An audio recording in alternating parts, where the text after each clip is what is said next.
Jason, welcome back to Investor Stream.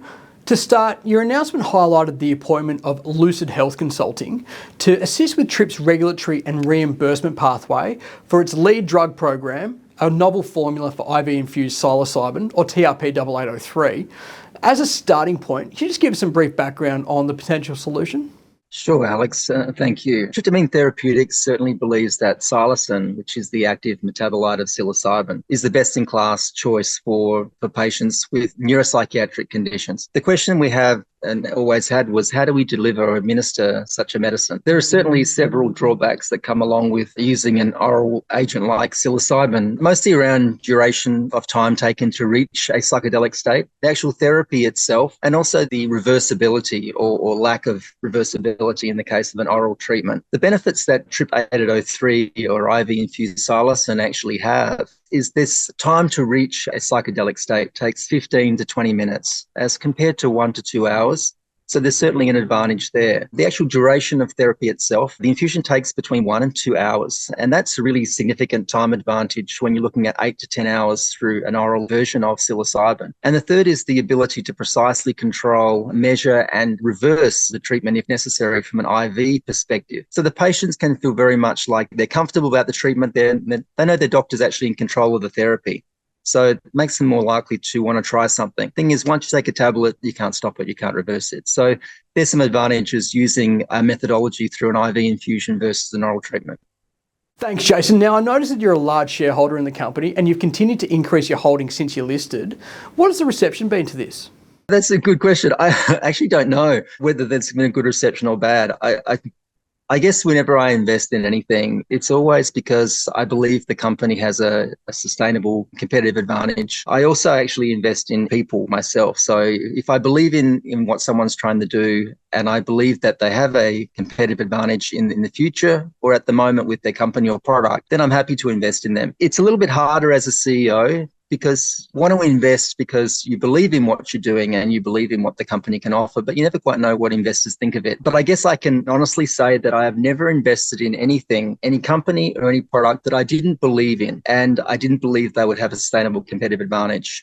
And I think that goes not just for tryptamine as in terms of investment, it goes into the factors, the reason why I joined the company. I see, and I apologize if I blue sky here a little bit, but I see that the future of Tryptamine Therapeutics as being right at the coalface right now in terms of a rediscovered field, which is the psychedelic medication field. And the company has an opportunity to redefine neuropsychiatry as we know it today. And I think that offers something tremendous as being a first mover advantage here in Australia. And I'll certainly be doing everything I can to move towards that vision. And I hope investors will go along with me.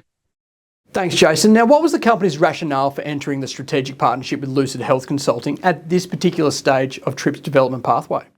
Lucid specialise in assisting their clients to develop an effective and timely pathway for the approval of various medications or devices. So they provide strategic advice with respect to regulatory approval and commercialization that will add value to Tryp. I think if there was one thing that I've learned over 30 years of commercializing pharmaceuticals at J&J and Nova Pharmaceuticals is that you need to consider your pathway to registration as a first point. You can't consider it as an appendix or an end stage to whatever you do because it really does direct your ability to bring together the right data that will actually get an approval by a regulatory authority. That doesn't go for Australia. That also goes for making sure that all the data that you produce and every dollar that you spend of investors' money goes towards clinical trials and data that will actually provide you with an outcome, an endpoint. And that endpoint is very, very critical to think of right at the start of what you do, not just for Australian purposes, but also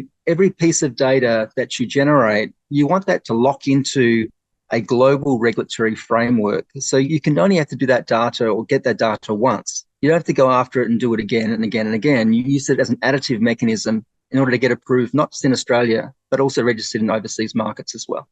So the commercialisation of psychedelic treatments has been on the radar of investors for some time now. How has research in the field to date informed Tryp's focus to bring more precision to the administering process? I think there's no question at all that new treatments in neuropsychiatry are desperately needed and new ways of delivering them. Spending a whole day with a psychedelic and a patient can be a difficult requirement for a therapist, for a psychiatrist, and also for the patient. In terms of an IV infusion, you're offering that surety and that precision for the patient and for the therapist. I think that's very, very important. We desperately need new treatments in Australia. Is there any doubt? Eating disorders, fibromyalgia, IBS, irritable bowel syndrome, treatment-resistant depression. I mean, how many people do we think actually that suffer from these kind of conditions believe that they have 100% fixed their issues with the current treatments we have available? Not to say that any treatment provides that kind of cure rate, not at all, but how many people actually are satisfied? And if you look at how many people actually go for treatment that have these kind of conditions, you're looking at less than 50% who make that decision. And of those that do seek treatment, 50% of those will drop out or they'll be left behind in terms of they haven't got the relief they require. So when you think about that 75% of patients that either fail or don't actually seek treatment because they don't believe there's anything good out there for them,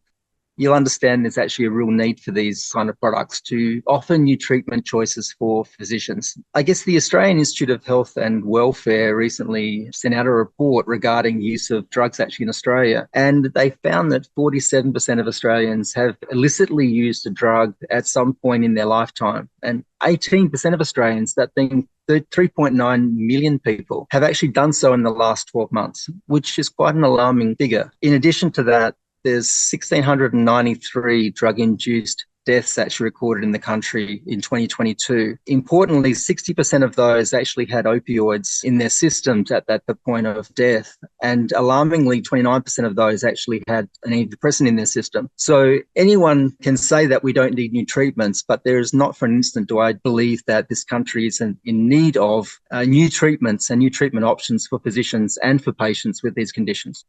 And just finally, Jason, what near-term milestones should investors be on the lookout for now that Tryp is accelerating development? Thanks, Alex. Certainly the first thing to watch for is the first patient dosing, a world first with our IV-infused psilocybin. That will be happening in Adelaide at the end of this month, so keep a watch out for that. In Q3, we actually have a number of pieces of data that are coming through from our signal studies, which are oral psilocybin studies in the US. The first is that in irritable bowel syndrome, we are working with Harvard University and the University of Massachusetts. We're expecting the first patient to be dosed with oral psilocybin in Q3 of this year. And we also expect to get data from the University of Michigan during Q3, which is actually the results of some data in our fibromyalgia study. That's also coming through in Q3. So people should watch out for those. Thanks, Jason. Appreciate the update and all the best. Thanks so much, Alex. Appreciate the time.